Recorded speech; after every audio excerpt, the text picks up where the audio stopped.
तो जल्दी से सभी बच्चे जुड़ जाइए, फिर करते हैं हम आज की क्लास को स्टार्ट। एक बार सभी बच्चे आ जाइए, सभी बच्चे जुड़ जाइए। एक बार सभी बच्चों को गुड इवनिंग। जितने भी बच्चे जुड़े हुए हैं सभी को गुड इवनिंग। जल्दी से जुड़ जाइए, फिर करते हैं क्लास को स्टार्ट। और आज आपका एक इंपॉर्टेंट टॉपिक हम डिस्कस करने वाले हैं, ठीक है। और आज का जो टॉपिक होगा उसमें हम पढ़ने वाले हैं किसके बारे में? प्रीपोजिशंस के बारे में पढ़ने वाले हैं। किसके बारे में पढ़ने वाले हैं? प्रीपोजिशंस के बारे में हम आज की इस क्लास में, आज के इस वीडियो में पढ़ने वाले हैं। तो एक बार जल्दी से सभी बच्चे जुड़ जाइए, फिर हम आज की जो क्लास है उसको स्टार्ट करते हैं। तो देखिए, आपने प्रीपोजिशंस के जो वर्ड्स है ना उनको कई बार देखा होगा, सुना होगा, लेकिन आपको ये नहीं पता चलता कि ये जो प्रीपोजिशंस हैं भैया, इनका इस्तेमाल हमें कैसे करना है, इनका इस्तेमाल हमें कैसे करना है, कहां पर करना है, और हम इनका इस्तेमाल क्यों करते हैं, ये कितने टाइप्स के होते हैं, ये सब कुछ आपको नहीं पता है ना। लेकिन आज हम ये जो हमारा लेक्चर होगा इसमें इसको फुल डिटेल के साथ देखेंगे और इसके अंदर जितने भी वर्ड्स हैं उन सबको कवर करेंगे। देखिए, वैसे तो बहुत सारी प्रीपोजिशंस हैं लेकिन सबको हम कवर नहीं कर सकते, है ना।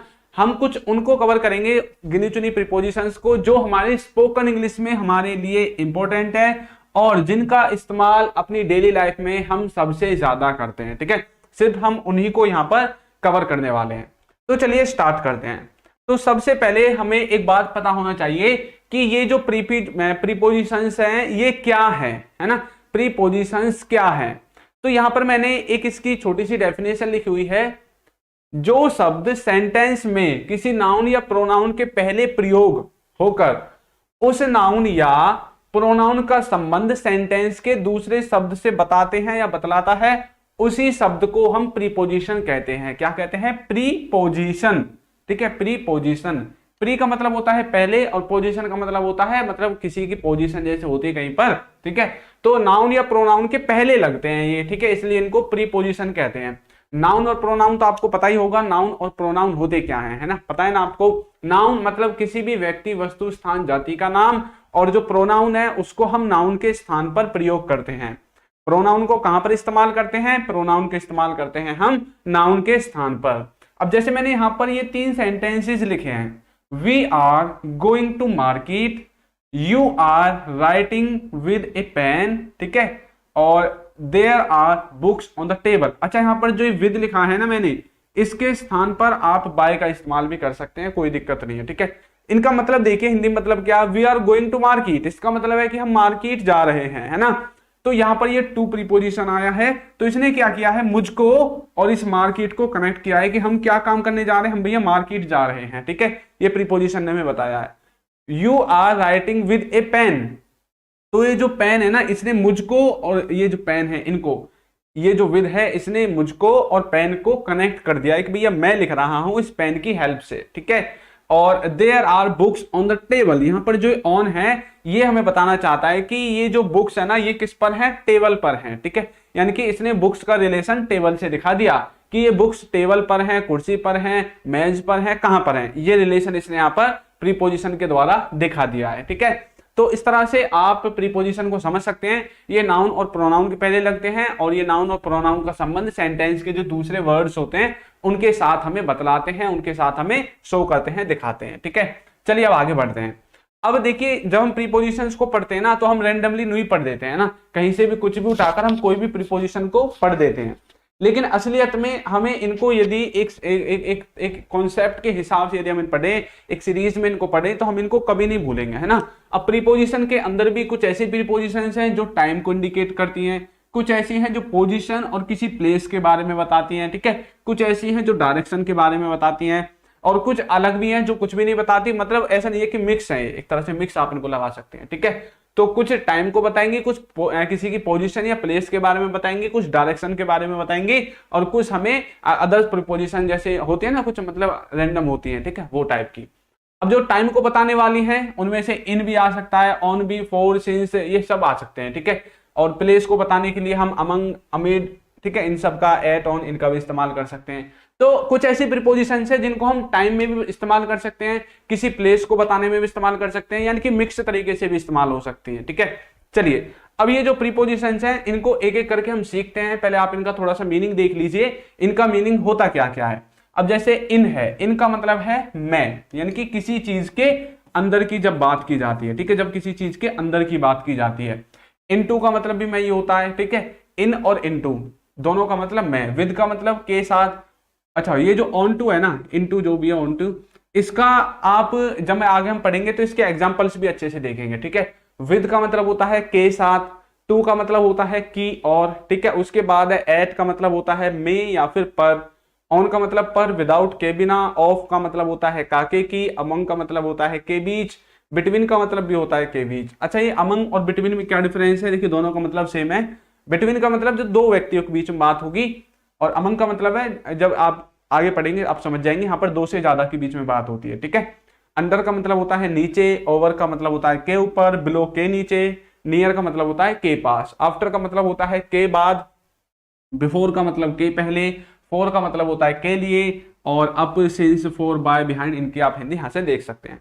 तो ये कुछ प्रीपोजिशंस हैं जो आपको आनी ही चाहिए, ये नॉर्मल वाली हैं बिल्कुल, जो आप अपनी डेली लाइफ में जिनका सबसे ज्यादा इस्तेमाल करते हैं, ठीक है। तो ये वाली जो प्रीपोजिशंस हैं ये तो भैया आपको आनी चाहिए, और इनको हम डिटेल में आगे देखने वाले हैं, एग्जाम्पल्स के साथ, चित्र के साथ, सब कुछ इसमें हम देखेंगे, ठीक है। एक एक इमेज भी हमने ऐड कर रखी है। चलिए स्टार्ट करते हैं। तो सबसे पहले हम देखने वाले हैं बियॉन्ड। बियॉन्ड का मतलब क्या होता है? बियॉन्ड का मतलब होता है किसी चीज के पार। क्या होता है बियॉन्ड का मतलब? किसी चीज के पार, लेकिन वो चीज जो दिख नहीं रही हो, वो चीज वहां पर है लेकिन हमें दिख नहीं रही है। कोई भी चीज कहीं पर है लेकिन आपको दिख नहीं रही है। अब जैसे कि यहां पर मैंने लिखा हुआ है आसमान के उस पार क्या है, आसमान के उस पार क्या है, तो बोल सकता हूं what is beyond the sky. तो यहां पर मैंने बियॉन्ड का इस्तेमाल किया। अच्छा यहां पर देखिए आसमान है, ठीक है। अब मैंने बोला भैया आसमान के उस पार क्या है, हमें दिख रहा है कुछ, आसमान की दूसरी तरफ क्या है नहीं दिख रहा, लेकिन कुछ ना कुछ तो है ना, ब्रह्मांड यूनिवर्स तो बहुत बड़ा है। लेकिन जो चीज कहीं पर है लेकिन हमें दिख ना रही हो, ठीक है, जैसे कि क्या तुम उन पहाड़ियों के उस पार गए हो। अच्छा ये कुछ पहाड़ हैं, यहां पर मैंने एक इमेज ले रखी है, ठीक है, ये कुछ पहाड़ हैं। देखिए यहां पर आप खड़े हैं उल्ली तरफ, और इसके दूसरी तरफ आप पूछ रहे हैं कि आप पहाड़ियों के उस पार गए हो। अच्छा उस पार कुछ ना कुछ तो है, लेकिन अभी हमें दिख नहीं रहा है कि उस पार क्या है, क्योंकि बीच में हमारे पहाड़ आ रहा है। तो have you ever gone beyond those hills, ठीक है। तो इस तरह से बियॉन्ड का मतलब होता है के पार जो दिख ना रहा हो, कोई भी ऐसी चीज जो आपको दिख ना रही हो। जैसे कि आप अपने रूम में बैठे हैं, अब आपके रूम के बाहर कुछ ना कुछ तो होगा लेकिन आपको दिख नहीं रहा है, तो उसको भी आप बियॉन्ड से बता सकते हैं, ठीक है। चलिए आगे बढ़ते हैं। अब हमारा जो नेक्स्ट है इसमें वो है टू वर्ड्स। टू वर्ड्स का मतलब होता है किसी की तरफ, यानी कि टू वर्ड्स हमारा डायरेक्शन को बताने के लिए इस्तेमाल किया जाता है। किसके लिए? डायरेक्शन को बताने के लिए इस्तेमाल करते हैं। जैसे कि वह हमारी तरफ आ रहा था, ठीक है, आपने बोला भैया जल्दी चलो यहाँ से, वो ना हमारी तरफ आ रहा है, ठीक है, यानी कि हमारी तरफ आ रहा है, आ रहा था, आ रहा होगा, यानी कि आप डायरेक्शन बता रहे हमारी तरफ, हमारी डायरेक्शन में, ठीक है। तो कैसे बोलोगे?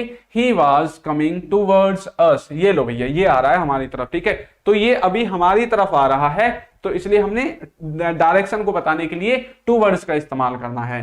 पापा बाजार की तरफ जा रहे हैं, तो पापा इज गोइंग टूवर्ड्स मार्केट। अब गलती से मान लो, इसी को आप कितनी भी तरह से बोल सकते हैं, इसी सेंटेंस को। अब मान लीजिए बाजार की तरफ जा रहा है कोई व्यक्ति है, तो आप बोल सकते हैं भाई he is going towards market, वो किधर की तरफ जा रहा है? बाजार की तरफ जा रहा है। तो इस तरह से आप टू वर्ड्स का इस्तेमाल कर सकते हैं। चलिए आगे बढ़ते हैं। नेक्स्ट है हमारा एक्सेप्ट, ठीक है। एक होता है असेप्ट, एक होता है ACCEPT असेप्ट। इसका मतलब होता है किसी चीज को स्वीकार करना। असेप्ट का मतलब होता है किसी चीज को स्वीकार करना। एक्सेप्ट का मतलब होता है को छोड़कर, किसी चीज को छोड़कर, किसी चीज को छोड़कर, उसका मतलब होता है एक्सेप्ट, ठीक है। जैसे कि रविवार के अलावा दुकान हर रोज खुलती है। ये मान लीजिए आपकी शॉप है और आप पूछ रहे हैं भैया किसी से, भैया दुकान कब कब खुलती है? उसने बोला भैया रविवार को छोड़ करके दुकान रोज खुलती है, यानी कि वो बोलेगा the shop is open every day except Sunday. Except Sunday मतलब होता है संडे को छोड़कर, किसी चीज को छोड़कर, जिसके सामने एक्सेप्ट लग गया उसी चीज को छोड़कर। जैसे कि राहुल के अलावा हर कोई पास हो गया। अब ये आपकी टीचर है और ये बोल रही है कि भैया पूरी क्लास पास हो गई, लेकिन सिर्फ राहुल पास नहीं हुआ, राहुल के अलावा पूरी क्लास पास हो गई। तो बोल सकते हैं एवरीवन पास्ड, हर कोई पास हो गया एक्सेप्ट राहुल, राहुल को छोड़कर। तो ये जो एक्सेप्ट है इसका मतलब होता है किसी चीज को छोड़कर। जब आप बताना चाहते हैं कोई चीज तो आप एक्सेप्ट का इस्तेमाल कर सकते हैं। चलिए आगे देखते हैं। नेक्स्ट है हमारा इसमें अक्रॉस। अक्रॉस का मतलब होता है किसी चीज के पार। अक्रॉस का मतलब होता है किसी चीज के पार। जब आप किसी चीज के पार की बात करते हैं, जैसे कि रोड के उस पार मेरी दुकान है, ठीक है। अब ये बोल रहा है भैया रोड के ना उस पार मेरी दुकान है दूसरी तरफ, तो आप दूसरी तरफ चले जाओ। तो पहले ये जो व्यक्ति है ये यहाँ था, अब ये जाने लगा इधर की तरफ, ठीक है। तो रोड के दूसरी तरफ मेरी दुकान है, तो there is my shop across the road, ठीक है। रोड के दूसरी तरफ मेरी दुकान है या फिर रोड के पार मेरी दुकान है, किसी चीज के पार। लेकिन ये चीजें ना हमें दिखती हैं, ये जो के पार वगैरह है ये दिखता है, और जो बियॉन्ड वाला, बियॉन्ड का मतलब भी था के पार, लेकिन वो दिखता नहीं था वो चीज हमें, ठीक है। जो चीज आपको दिखती है आप अक्रॉस का इस्तेमाल कर सकते हैं अपने सेंटेंसेज को बनाने के लिए। पहाड़ के उस पार नदी बहती है, तो a river flows across the hills, a river flows across the hills, तो पहाड़ के उस तरफ क्या बहती है, नदी बहती है। तो यदि आपको नदी दिख रही है, नदी यदि आपको दिख रही है, ठीक है, तो आप किसका इस्तेमाल करेंगे, फिर आप अक्रॉस का इस्तेमाल कर सकते हैं। यदि नहीं दिख रही तो आप फिर बियॉन्ड का ही इस्तेमाल करेंगे। किसका इस्तेमाल करेंगे, बियॉन्ड का। आगे बढ़ते हैं, नेक्स्ट है हमारा इसमें थ्रो। थ्रो का मतलब होता है किसी चीज के आर पार देखना, किसी चीज के आर पार देखना, किसी चीज के आर पार जब आप देखते हैं ना। अब जैसे कि आप किसी से बोल रहे हैं कि मैं इस पाइप में से तेरे को देख सकता हूं, है ना। ये भैया पाइप, आप बोल रहे मैं इधर से आपको देखूंगा और इधर आप खड़े हो जाओ, तो मतलब मैं आप पाइप में से आपको देख सकता हूं। तो कैसे बोल सकते हैं, I can see you through this pipe, I can see you through this pipe, मैं इस पाइप में से तेरे को देख सकता हूं। मैं गली से गुजर रहा था, मैं गली से गुजर रहा था। I was passing through a street, तो किसी चीज के आर पार देखना या किसी चीज में से निकल कर जाना, ठीक है, आप इसी का इस्तेमाल कर सकते हैं। अब जैसे आपके घर में वाटर का पाइप होगा, है ना, जहां से आपकी वाटर सप्लाई आती है, तो पाइप क्या है, गोल है, तो आपका पानी इसमें से निकल के आता है, ठीक है, थ्रू दिस पाइप, इस तरह से आप बोल सकते हैं, ठीक है। तो थ्रो का मतलब होता है किसी चीज का आर पार देखना या किसी चीज में से निकल के जाना, ठीक है। उसके बाद देखिए, अब नेक्स्ट है हमारा राउंड। राउंड का मतलब होता है चारों तरफ या फिर चारों ओर, चारों तरफ या फिर चारों ओर। जैसे कि पृथ्वी सूर्य के चारों ओर घूमती है, तो बोल सकते हैं the earth moves around the sun. अच्छा देखिए इधर मैंने एक बना रखा है, तो यहाँ पर ये सन है और ये पृथ्वी है, ठीक है। तो ये पृथ्वी सन के चारों तरफ क्या करती है, चक्कर लगाती है, घूमती है। लोग घर के चारों तरफ जमा हो गए, तो बोल सकते हैं पीपल गैदर्ड। गैदर्ड का मतलब हो जाना है जमा हो जाना, ठीक है। The people gathered round the home, people gathered round the home, तो लोग जो हैं वो घर के चारों तरफ जमा हो गए। तो इस तरह से आप किसका इस्तेमाल कर सकते हैं, आप इस्तेमाल कर सकते हैं राउंड का। आगे देखिए, नेक्स्ट इसमें है हमारा अमंग। अमोंग बोलते हैं, कुछ अमंग बोलते हैं, तो जो आपको सही लगे आप अपने हिसाब से बोल सकते हैं। अमंग का मतलब होता है बीच में, और बिटवीन का मतलब भी मैंने आपको बताया था, बिटवीन का मतलब भी होता है बीच में। लेकिन बिटवीन में हम दो व्यक्तियों के बारे में बात करते हैं, अमंग में हम किसके बारे में बात करते हैं, मोर देन 2 पर्सन्स, यानी कि दो व्यक्तियों से ज्यादा के बारे में बात करते हैं। जब दो व्यक्तियों से ज्यादा के बारे में बात हो तो हमें अमंग का इस्तेमाल करना है। जैसे कि वे खुद के बीच बात कर रहे हैं, मान लीजिए कि ये एक भाई है, नहीं ये नहीं, इसको लेते हैं, ये 4-5 बच्चे बैठे हुए हैं क्लास में, ठीक है, और आपकी एक क्लास की मॉनिटर है, और मॉनिटर को आपकी क्लास का जो टीचर है उसने काम दिया भी, या कोई भी क्लास में शोर शराबा नहीं करे, ध्यान रखना। अब आपने देखा भैया बहुत सारे बच्चे आपस में बातचीत कर रहे हैं ना, बहुत सारे बच्चे आपस में क्या कर रहे हैं, बातचीत कर रहे हैं। तो आप कैसे बोलोगे कि वो आपस में बातचीत कर रहे हैं, खुद के बीच बातचीत कर रहे हैं। यदि दो व्यक्तियों के बीच में बात होगी तो आप इस्तेमाल कर दोगे बिटवीन का, ठीक है। लेकिन जब दो से ज्यादा के बीच में बात होगी तो आप इस्तेमाल करोगे अमंग का। तो they were talking among themselves, they were talking among themselves. Themselves का मतलब यहां पर है खुद के, ठीक है, अपने या खुद के बीच में। आप आपस में अध्ययन कर रहे थे, तो अब बच्चे बोले सर हम तो आपस में अध्ययन कर रहे थे, हमने तो आज कुछ किया नहीं। तो we were studying among ourselves, यानी कि हम सब लोग मिलकर क्या कर रहे थे, अध्ययन कर रहे थे। हम सब लोग मिलकर क्या कर रहे थे, अध्ययन कर रहे थे, ठीक है। कोई भी किताब पढ़ रहे थे, लेसन पढ़ रहे थे, कुछ भी पढ़ रहे थे। तो आपको समझ में आ रहा है ना अमंग का इस्तेमाल हमें कैसे करना है, ठीक है, जब जो दो से ज्यादा व्यक्तियों के बीच में आपकी बातचीत होती है। उसके बाद है हमारा अबव। अबव का मतलब होता है किसी चीज के ऊपर। अबव का क्या मतलब होता है, किसी चीज के ऊपर। जैसे कि प्यार पैसे से ऊपर है और ज्ञान सबसे ऊपर है। प्यार पैसे से ऊपर है और ज्ञान सबके ऊपर है, तो बोल सकते हैं love is above money, love is above money, और knowledge is above all. Love is above money, प्यार पैसे से ऊपर है, और knowledge is above all, knowledge सबसे ऊपर है, ठीक है। तो इस तरह से आप इन सेंटेंसेस को बनाएंगे प्रीपोजिशंस का इस्तेमाल करके। तो यहां पर हमने किसके बारे में पढ़ा है, अबव के बारे में पढ़ा है। अब हम देखते हैं नेक्स्ट हमारा है रिगार्डिंग। नेक्स्ट हमारा क्या है, नेक्स्ट है हमारा रिगार्डिंग। रिगार्डिंग का मतलब होता है किसी चीज के संबंध में। रिगार्डिंग का मतलब होता है किसी चीज के संबंध में। जैसे कि आप बोल सकते हैं क्या आपके पास इससे संबंधित कोई जानकारी है, मतलब इस चीज से संबंधित जो आप बोल रहे हैं इसके संबंध में आपके पास कोई सबूत है, कोई जानकारी है। कई बार आप बोलते हैं ना ऐसे, तो आप कैसे बोलोगे, आप बोलोगे do you have any information regarding it, do you have any information regarding it, do you have, यानी कि स्ट्रक्चर कौन सा है, सिंपल सेंटेंसेस वाला स्ट्रक्चर है, तो आपको पता ही चल गया होगा, है ना। तो रिगार्डिंग का मतलब होता है किसी चीज के मतलब संबंध में, ठीक है। कंसर्निंग का भी आप इस्तेमाल कर सकते हैं, उसमें कोई दिक्कत नहीं है, ठीक है। मैं तुमसे तुम्हारे जीवन से संबंधित कुछ पूछना चाहता हूं, आप किसी से बोल रहे हैं कि भैया मैं तुम्हारे जीवन से संबंधित कोई क्वेश्चन करना चाहता हूं, कुछ पूछना चाहता हूं, तो बोल सकते हैं I want to ask you a question regarding your life, I want to ask you a question regarding your life. तो मैं तुम्हारे जीवन से संबंधित कुछ प्रश्न पूछना चाहता हूं, कुछ क्वेश्चन पूछना चाहता हूं, ठीक है। समझ में आ गया रिगार्डिंग का इस्तेमाल कैसे करना है। आगे चलिए, आगे हमारा है आफ्टर। आफ्टर के दो मीनिंग होते हैं, एक तो होता है बाद में जिसको आप जानते हैं, एक और होता है किसी के पीछे पड़ना, किसी के पीछे पड़ना, ये भी आपका आफ्टर का ही मीनिंग है, किसी के पीछे पड़ना। जैसे कि वह अपने दोस्तों के बाद पहुंचा, अच्छा ये तो बाद वाला सेंस है, के बाद में, किसी चीज के बाद में, ठीक है। तो ही reached after his friends, past indefinite का सेंटेंस है, ठीक है।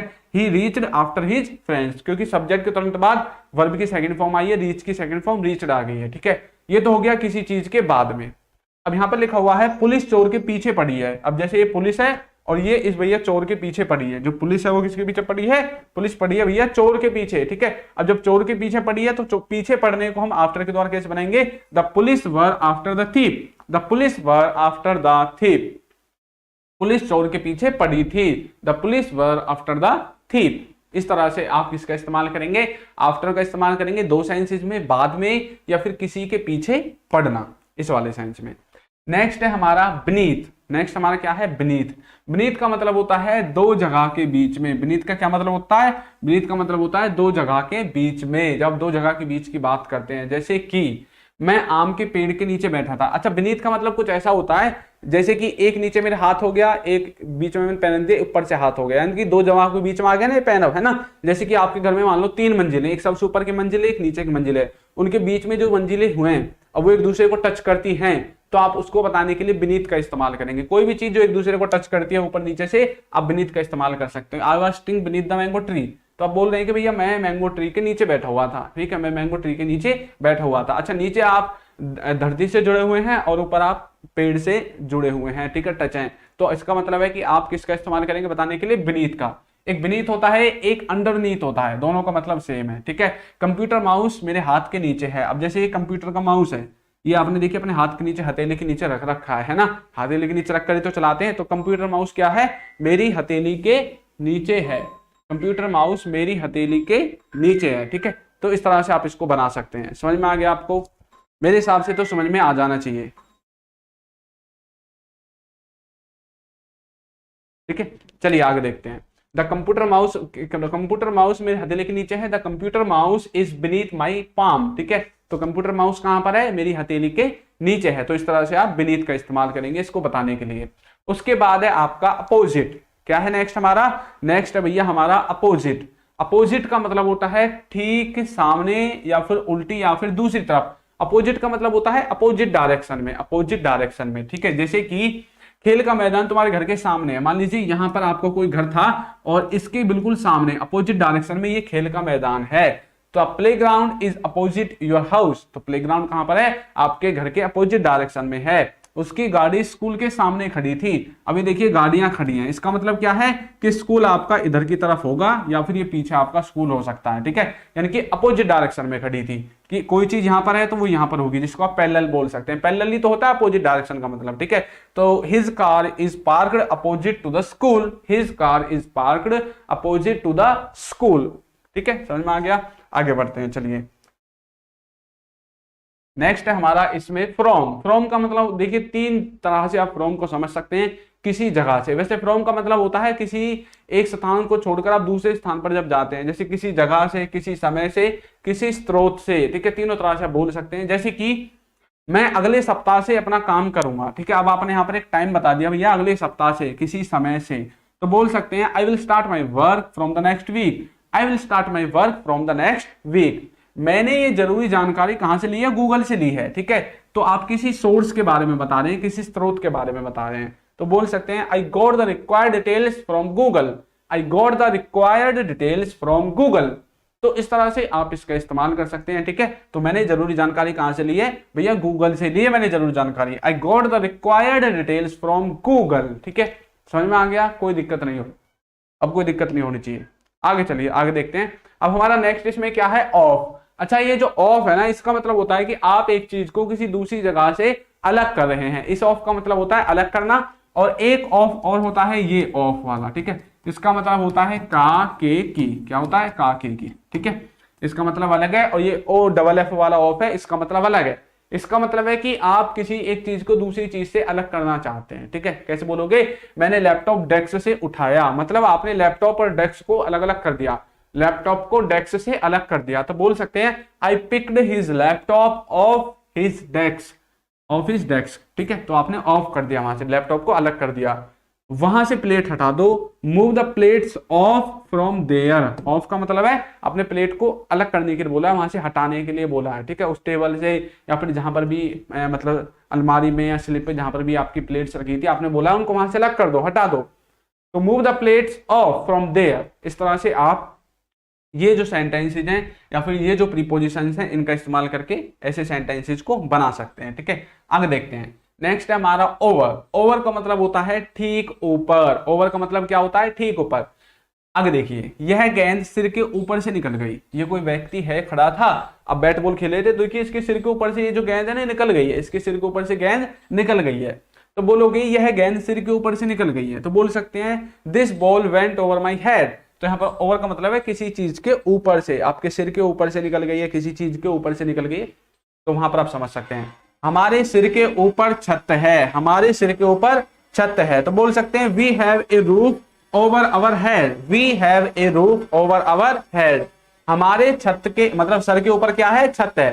तो ये कोई व्यक्ति है, देखिए आपकी ये जो छत है ये सर के ऊपर ही तो होती है। अब आप अपनी क्लास में कहीं पर भी बैठे हो तो आपके ऊपर ही तो होगी आपकी छत, आपके सर के ऊपर ही तो आपकी छत होती है। तो इस तरह से बोल सकते हैं we have a roof over our head, तो हमारे सर के ऊपर एक छत है, इस तरह से, ठीक है। नेक्स्ट है हमारा सिंस। अच्छा, एक मैंने आपको फोर बताया था कभी जब मैंने परफेक्ट कंटीन्यूअस टेंस पढ़ाया था, और एक मैंने आपको बताया था सिंस, है ना। फोर और सिंस में मैंने आपको क्या अंतर बताया था, फोर हमें किसी निश्चित समय के बारे में जानकारी देता है, जबकि जो सिंस है वो हमें क्या करता है, एक टाइम ड्यूरेशन बताता है। सिंस हमें क्या बताता है, सिंस हमें टाइम ड्यूरेशन के बारे में जानकारी देता है, ठीक है। तो किसी समय से, किसी निश्चित समय से, 2 बजे से, है ना, 2 तारीख से, 2007 से, मतलब आपने एक फिक्स समय बताया है, तब आप इसका इस्तेमाल करेंगे। कैसे बोलेंगे, मैं दोपहर से लिख रहा हूं। आप कब से लिख रहे हैं, दोपहर से, एक फिक्स टाइम आपने बता दिया। तो बोल सकते हैं I have been writing since afternoon, I have been writing since afternoon, मैं दोपहर से लिख रहा हूं। वह रविवार से काम कर रहा है, वह रविवार से काम कर रहा है। He has been working on it since Sunday, he has been working on it since Sunday. तो वो रविवार से क्या कर रहा है, काम कर रहा है। He has been working on it since Sunday, तो वो रविवार से काम कर रहा है। इस तरह से आप सिंस का इस्तेमाल कर सकते हैं। नेक्स्ट है हमारा बिफोर। बिफोर का मतलब होता है पहले या फिर सामने। बिफोर का मतलब होता है पहले या फिर सामने। अच्छा, पहले को तो आप जानते हैं, लेकिन सामने का एग्जांपल देखिए, मेरे जाने के पहले वह आ जाएगा, तो पहले वाला एग्जांपल है he will come before I leave, मेरे छोड़ने से पहले या फिर यहां से जाने से पहले वो आ जाएगा।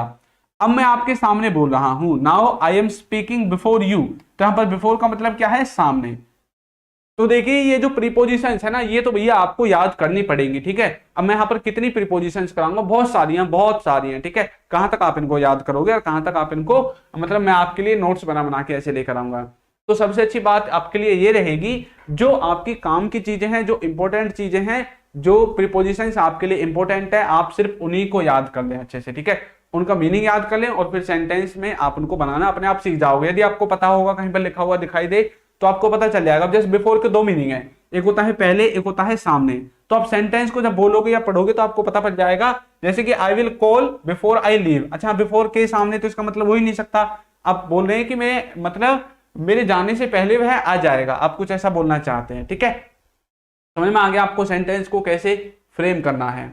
आगे देखिए, नेक्स्ट है बाय। बाय के दो मतलब होते हैं द्वारा या फिर से, किसी चीज के द्वारा या किसी चीज से, जैसे कि किसी वाहन से सफर करना, ठीक है। अब द्वारा देखिए, घर की सफाई नौकर के द्वारा की जा चुकी है। घर की जो सफाई है वो नौकर के द्वारा की जा चुकी है। The house has been clean by the servant. ये जो सेंटेंस है ये पैसिव में है। किसमें? पैसिव है। किसका पैसिव है? प्रेजेंट का पैसिव है। प्रेजेंट पैसिव किसका? परफेक्ट का। प्रेजेंट के परफेक्ट का ये पैसिव है। The house has been cleaned by the servant, ठीक है। मैंने हवाई जहाज से यात्रा की। I travelled by aeroplane. I travelled by aeroplane, मैंने हवाई जहाज से यात्रा की। इस तरह से आप बाय का इस्तेमाल कर सकते हैं। आगे देखिए, नेक्स्ट है इसमें हमारा विद। नेक्स्ट क्या है हमारा इसमें? विद। विद का मतलब होता है, देखिए विद के दो मीनिंग है, से या फिर साथ, किसी चीज के साथ है, किसी चीज से। जैसे कि मैंने गेंद को बल्ले से मारा। I hit the ball with a bat. I hit the ball with a bat. हम आपके साथ रहेंगे। वी विल लीव, या फिर आप वी विल बी आप लिख सकते हैं, या फिर we will stay with you, ऐसे भी आप बोल सकते हैं। दोनों में से किसी का भी इस्तेमाल कर सकते हैं, जो आपको सही लगे उस हिसाब से आप सेंटेंस बना सकते हैं, ठीक है। आगे देखिए, नेक्स्ट है हमारा एट। एट का मतलब होता है किसी निश्चित समय पर, में या पर वाले सेंस में। जैसे कि वो 5 बजे पैदा हुआ। He was born at 5 PM। मैं हवाई अड्डे पर हूँ। I am at the airport. मैं दुकान पर हूँ। I am at the shop. अच्छा, ऐसे हम एट का, देखिए सबसे ज्यादा जो बच्चों को कंफ्यूज करता है ना, उसके बारे में मैं आपको बताता हूँ। एक होता है एट, एक होता है ऑन, ठीक है, एक होता है इन। एक एट होता है, एक ऑन होता है, एक इन होता है। इनको हम डिटेल में देखिए कैसे देखेंगे। एट का मतलब क्या होता है?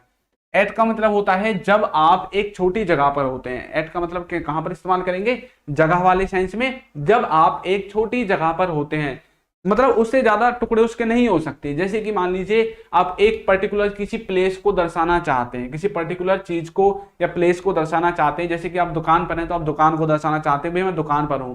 घर को दर्शाना चाहते हैं तो घर पर हूं, ठीक है। और यदि आप मतलब किसको, बस स्टैंड को दर्शाना चाहते हैं तो बस स्टैंड को, ठीक है।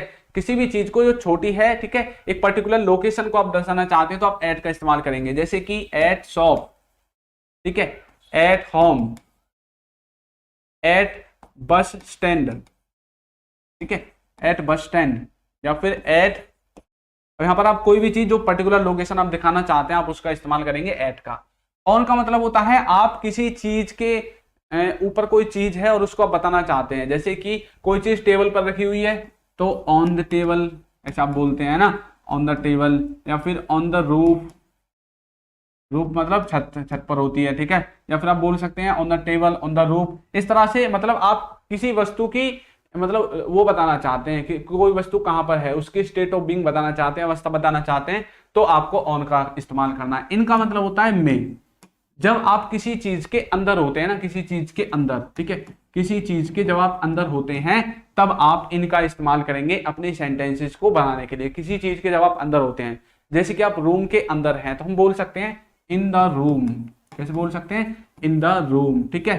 क्लास में है तो इन द क्लास, ठीक है। किसी चीज के अंदर है, मान लो गाड़ी में है, कार में है तो बोल सकते हैं in the car, in the bus, ठीक है, इन द रेल, ठीक है। आप यदि कहीं पर हैं, किसी चीज के अंदर हैं, तो आप अंदर वाली बात को दिखाना चाहते हैं, भैया मैं तो रूम में हूं, I am in the room. वो रूम में था, he was in the room. तो इस तरह से किसी अंदर की बात को आप बताना चाहते हैं कि आप किसी चीज के अंदर हैं, अंदर थे, तब आपको किसका इस्तेमाल करना है? तब आपको इस्तेमाल करना है इनका। किसी पर्टिकुलर प्लेस को आप दिखाना चाहते हैं, मान लीजिए आप अमेरिका को दिखाना चाहते हैं कि मैं अमेरिका में हूं, तो फिर आप एट का इस्तेमाल नहीं करेंगे। मैंने बोला था एक छोटी लोकेशन को दिखाने के लिए आप एट का इस्तेमाल करते हैं, किसी पर्टिकुलर प्लेस को दिखाने के लिए आप एट का इस्तेमाल करते हैं, ठीक है। अब हम अमेरिका की बोलेंगे तो फिर आपको इन का इस्तेमाल करेगा, ठीक है। किसका इस्तेमाल करना पड़ेगा? इन। आप किसी कंट्री को लिखना चाहते हैं, ठीक है, आप किसी कंट्री के बारे में बताना चाहते हैं तो फिर आप इन का इस्तेमाल करेंगे। आई एम इन अमेरिका, मैं अमेरिका में हूं। आप एक पर्टिकुलर छोटे प्लेस को नहीं बता रहे हैं, आप बड़ी चीज को बता रहे हैं, ठीक है। जब आप छोटी चीज को बताओगे तो आप एट का इस्तेमाल कर सकते हैं। किसी पर्टिकुलर प्लेस को बताओगे तो आप किसका इस्तेमाल कर सकते हैं? तो आप एट का इस्तेमाल कर सकते हैं इस तरह के सेंटेंसेस को बनाने के लिए, ठीक है। समझ में आ गया आपको कैसे इनको इस्तेमाल करना है, प्रीपोजिशंस को कैसे समझना है। बाकी देखिए मैंने आपको जो इंपॉर्टेंट प्रीपोजिशंस थी उनके बारे में मैंने आपको बता दिया है, ठीक है। जो इंपॉर्टेंट थी मैंने बता दिया है आपको। सबसे पहले हमने पढ़ा था बियॉन्ड के बारे में। बियॉन्ड का मतलब होता है किसी चीज के पार जो दिख न रहा हो, किसी चीज के पार जो दिख ना रहा हो, वहां पर आप बियॉन्ड का इस्तेमाल करते हैं, ठीक है। उसके बाद हमारा नेक्स्ट आता है टूवर्ड्स। इसमें हमने देखा था किसी चीज की तरफ, यानी कि जब आप एक डायरेक्शन बताना चाहते हैं तब आप टूवर्ड्स का इस्तेमाल करते हैं। उसके बाद हमने देखा था एक्सेप्ट। एक्सेप्ट का मतलब होता है किसी चीज को छोड़कर। एक्सेप्ट का मतलब होता है किसी चीज को छोड़कर। उसके बाद हमने देखा था अक्रॉस। अक्रॉस का मतलब भी होता है किसी चीज के पार। अब बियॉन्ड और अक्रॉस में फर्क यह है कि अक्रॉस वाली जो चीजें होती हैं वो आपको दिखाई देती हैं, बियॉन्ड वाली जो चीजें होती हैं वो होती तो है वहां पर लेकिन आपको दिखाई नहीं देती हैं, ठीक है। उसके बाद हमने देखा था थ्रो। थ्रो का मतलब होता है किसी चीज के आर पार आप देखना, ठीक है, यानी कि किसी चीज की हेल्प से, किसी चीज में से आप जब देखते हैं। आगे देखिए, उसके बाद हमने देखा था राउंड। राउंड का मतलब होता है चारों ओर या फिर चारों तरफ, ठीक है, ये आपका राउंड का मीनिंग था। उसके बाद हमने देखा था अमंग। अमंग का मतलब होता है जब दो से ज्यादा व्यक्तियों के बीच में बातचीत होती है, दो से ज्यादा व्यक्तियों के बीच में हम किसी चीज को दिखाना चाहते हैं तो आप अमंग का इस्तेमाल करते हैं। और जब दो व्यक्तियों के बीच में होगी तो आप बिटवीन का इस्तेमाल करेंगे। किसका इस्तेमाल करेंगे? फिर आप इस्तेमाल करेंगे बिटवीन का, ठीक है। उसके बाद देखिए, फिर हमने देखा था अबव। अबव का मतलब होता है किसी चीज के ऊपर, और एक होता है आपका बिलो, एक होता है बिलो, ठीक है, एक होता है डाउन, एक होता है अप, ठीक है। तो अप का मतलब भी ऊपर ही होता है, डाउन का मतलब होता है नीचे, बिलो का मतलब भी नीचे होता है। तो इस तरह से अब बिलो अप डाउन का आप देख सकते हैं। उसके बाद हमने देखा था रिगार्डिंग के बारे में। रिगार्डिंग का मतलब होता है किसी चीज के संबंध में, किसी चीज से संबंधित जब आप कोई चीज लेना चाहते हैं, पूछना चाहते हैं तो आप रिगार्डिंग का इस्तेमाल करते हैं। अच्छा, रिगार्डिंग को तो आपने कई बार देखा होगा, आप जैसे स्कूल में पढ़ते हैं, कॉलेज में पढ़ते हैं, तो आपका व्हाट्सएप वगैरह ग्रुप होगा, ठीक है, तो वहां पर कोई मैसेज डालता है तो नीचे लिख देता है रिगार्डिंग, अपना नाम लिख देता है ना, रिगार्डिंग किसी ब्रांच का नाम लिख देता है, ऐसे। तो रिगार्डिंग का आप इस तरह से इस्तेमाल करते हैं, ठीक है। उसके बाद हमारा क्या आता है आफ्टर। आफ्टर का मतलब होता है बाद में, किसी चीज के पीछे पड़ना। दो बातें होती हैं इसके अंदर, एक तो होता है बाद में जो कि आप जानते हैं हमेशा, एक आफ्टर का मतलब होता है किसी चीज के जब आप पीछे पड़ते हैं, ठीक है। तो मैंने आपको दो एग्जांपल्स बताए थे इसके देकर। उसके बाद चलिए नेक्स्ट देखते हैं। नेक्स्ट है हमारा इसमें बीनीथ। एक बीनीथ होता है, एक अंडरनीथ होता है, दोनों का मतलब सेम होता है। जब आप दो जगह के बीच में किसी तीसरी चीज के बारे में बताना चाहते हैं तो आप बीनीथ या फिर अंडरनीथ का इस्तेमाल करते हैं। एक है हमारा अपोजिट। अपोजिट का मतलब होता है अपोजिट डायरेक्शन, विपरीत दिशा, ठीक है, ठीक उसके सामने की दिशा या उल्टी दिशा, ठीक है। अब इसमें विपरीत भी लिख सकते हैं, ठीक है, विपरीत दिशा। अपोजिट मतलब विपरीत दिशा के बारे में आप देख सकते हैं। उसके बाद नेक्स्ट था हमारा फ्रॉम। फ्रॉम का मतलब हमने तीन चीजें देखी थी, किसी जगह से, किसी स्रोत से, किसी समय से, ठीक है। किसी जगह से, किसी स्रोत से, स्रोत मतलब कोई सोर्स वगैरह होगा किसी चीज का, ठीक है, और किसी समय से। आगे देखिए, उसके बाद हमने देखा था ऑफ। ऑफ का मतलब होता है जब आप एक चीज को किसी दूसरी चीज से अलग करना चाहते हैं, दूर करना चाहते हैं, तो आप ऑफ का इस्तेमाल करते हैं। ऑफ मतलब ओ डबल एफ, वो वाला ऑफ, ठीक है, किसी सतह से अलग करना, ठीक है। आगे देखिए, उसके बाद हमने देखा था ओवर। ओवर का मतलब होता है ऊपर, किसी चीज के ऊपर, जैसे ओवर माई हेड, ठीक है, मेरे हेड के ऊपर। जैसे ये पेन क्या है, ओवर माई हेड, मेरे सर के ऊपर है, टच नहीं करना चाहिए, ठीक है, टच नहीं करना चाहिए और सर के ऊपर होना चाहिए। आगे देखो, नेक्स्ट है हमारा सिंस। सिंस का मतलब होता है से। जब आप किसी निश्चित समय के बारे में बात करते हैं, किसी निश्चित समय के बारे में जब आप बात करते हैं तो आप किसका इस्तेमाल करते हैं? सिंस का। और जब आप एक टाइम ड्यूरेशन को दिखाना चाहते हैं, किसको दिखाना चाहते हैं? जब आप एक टाइम ड्यूरेशन को दिखाना चाहते हैं, ठीक है, तो तब आप किसका इस्तेमाल करते हैं? तब आप फोर का इस्तेमाल करते हैं। टाइम ड्यूरेशन को दिखाने के लिए फोर का इस्तेमाल होता है और किसी निश्चित समय के बारे में बात करने के लिए सिंस का इस्तेमाल होता है। उसके बाद नेक्स्ट है हमारा बिफोर। बिफोर का मतलब हमने दो देखे थे, किसी चीज से पहले जो आप पहले से जानते हैं, ठीक है, और एक देखा था सामने, किसी के सामने, जैसे कि I am standing before you, मतलब मैं तुम्हारे सामने खड़ा हुआ हूं, ठीक है, इस तरह से। नेक्स्ट देखिए, नेक्स्ट है हमारा बाय। बाय का मतलब होता है किसी चीज के द्वारा या किसी चीज से, किसी चीज के द्वारा या किसी चीज से आप बाय का इस्तेमाल करेंगे। उसके बाद नेक्स्ट है हमारा विद। विद का भी मतलब होता है कि साथ या फिर से, साथ या फिर से विद का मतलब होता है, ठीक है। विद तो आपने बहुत देखे होंगे, जैसे कि I am coming with her, या फिर अलोंग का मतलब भी आप इस्तेमाल कर सकते हैं किसी चीज के साथ में, अलोंग विद, अलोंग, जैसे आपने देखा होगा कई बार, है ना। आगे देखिए, नेक्स्ट हमने देखा था एट। एट का वैसे मैंने आपको यहाँ पर अच्छे से समझा दिया है। किसी छोटी जगह के बारे में बात कर रहे हैं, किसी पर्टिकुलर प्लेस के बारे में बात कर रहे हैं तो एट का इस्तेमाल करेंगे, जो दुकान पर, घर पर, बस स्टैंड पर, हवाई अड्डे पर, ठीक है, इस तरह से। ऑन का इस्तेमाल करेंगे जब कोई चीज किसी वस्तु पर रखी हुई होती है तो आप उस चीज के बारे में बताना चाहते हैं कि वो कहाँ पर है, उसके स्थान के बारे में, स्टेट ऑफ बीइंग के बारे में। इनका मतलब होता है किसी चीज में जब आप अंदर की बात करते हैं, ठीक है, in the room, in the class, in the car, in the bus, ठीक है, और इन कंट्री, आप कंट्री के लिए भी इनका इस्तेमाल करेंगे, ना कि एट का आप इस्तेमाल करेंगे, ठीक है।